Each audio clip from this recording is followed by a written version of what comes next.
Hi folks, thanks for clicking on my video. I wanted to take a little bit of time to talk about a column that's been an ongoing feature of one of my favorite pop culture websites, the AV Club. The columnist's name is Tom Breihan, and it's called A History of Violence. He's going year by year chronicling the most important and influential action movies of each of the years since 1968, basically going year by year.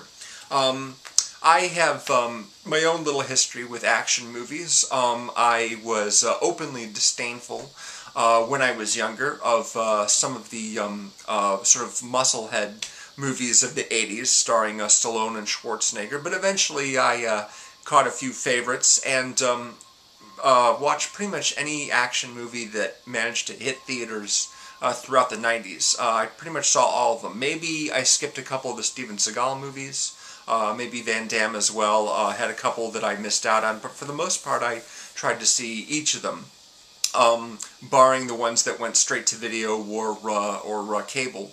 Sometime around Batman Begins, I started to value character and writing and story a bit more than the action set pieces, so that tapered off a little bit, but seen a whole bunch of them. And so naturally this column was of interest to me. It starts basically with 1968's film Bullitt, starring Steve McQueen, and you know, each year he focuses on one in particular he feels is rather important. A lot of these I've heard of, and most of them I've seen, although there are a couple that I hadn't even heard of. For example, The Chinese Boxer from 1970, The Way of the Dragon from 1972, Dolomite from 1975, The Octagon from 1980. Really not familiar with those movies, and so I may do my own sort of version of what some of my friends call the Epic Film Challenge, and look at some of these films that have been highlighted here. It isn't just one particular movie that Breihan focuses on. At the end of each article on whatever movie he's chosen, he also summarizes some of the more noteworthy action movies that came out that particular year. And as the column goes on, we get into the 80s and 90s, that section of his posts are going to get longer and bigger. Let's see now. By my calculations, he just published his article on 1981, in which he was debating the merits of Raiders of the Lost Ark, Escape from New York, and the second Mad Max movie, which is either called Mad Max 2 or The Road Warrior, depending on where you live in the world. So, by my calculations, checking the little calendar in my phone, it would seem that he is finally going to get around to 2016 this year, in December of next year. That is what the pace is, unless he increases the pace to like one article a week as opposed to two. But for right now, yeah, it looks like it won't be until December of next year that he'll get around to picking what he considers to be the most important action movie of this year and maybe next year as well. And if he does do 2017, that will mean that he's covered 50 years of action movies. Allow me to read you a little bit of his first column on action movies, in which he eventually segues into Bullitt. You have to define what an action movie is, and with any movie genre, lines blur and movies can be multiple things at once. If you want to be ultra pedantic, you could say that the 1903 silent film The Great Train Robbery was the first action movie, though it would take a whole lot of work to draw a historical line between that and John Wick. No kidding. Now he's basically sort of disqualified, for the most part, movies that are either comic book movies like Superman, Batman, and what have you. Also anything that it could be qualified as, or could be categorized as sci-fi, fantasy, or Oscar bait, but sometimes there'll be some crossover there, and I think that that's entirely appropriate. He's also said that, you know, movies like North by Northwest, Bad Day at Black Rock, war movies, westerns, and the early movies in the Bond series could be considered action movies, but he started with Bullitt in 1968, just to say, you know, this is a movie that sort of started the template of the modern action movie, and it could have starred Bruce Willis or Jason Statham, you know, currently, but, you know, ended up being a big Steve McQueen vehicle back in the day. And it's no surprise that because of the epic car chase between McQueen's Mustang and the black 1969 Dodge Charger, that's the action centerpiece of the movie.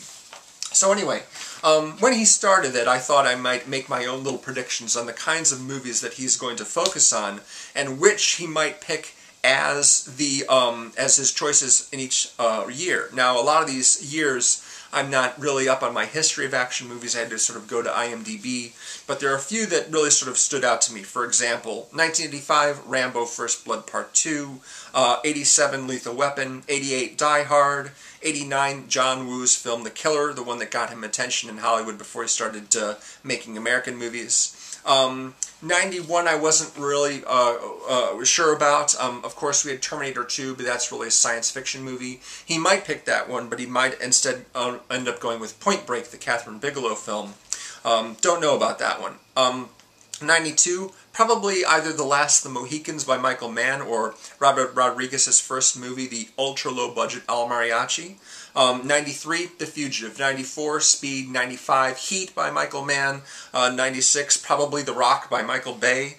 So there are some obvious ones here, but then there are some years in which it's not so obvious, and I couldn't think of a single movie that came out in 2009 that I would consider the most important or influential action movie that came out that year. A whole lot of nothing, a whole lot of crap came out that year as far as big action movie blockbusters go, as far as I'm concerned. Unless, of course, you include science fiction and comic book movies, in which case maybe there is something there. But for the most part, yeah, kind of dead on that.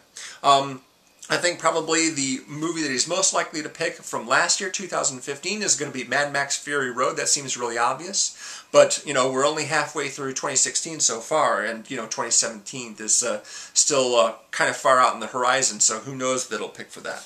But I'm a little curious as to what you guys think the most important action movie is, as far as particular years, perhaps, if you want to make your own guesses here.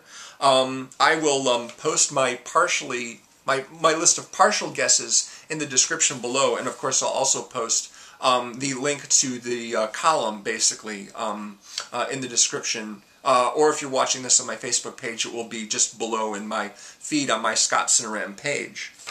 So, yeah, just thinking about action movies and what have you, and like I said, I've got, a few of the people I know on YouTube are doing the Epic Film Challenge, which is, they're working their way through the book 1001 Movies You Must See Before You Die.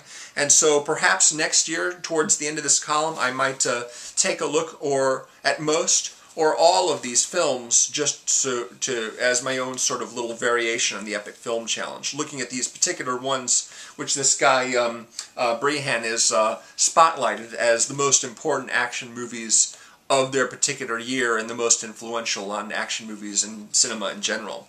So anyway, thought I'd share that with you. Thanks very much for watching, and thank you very much, and I'll see you again next time. Later.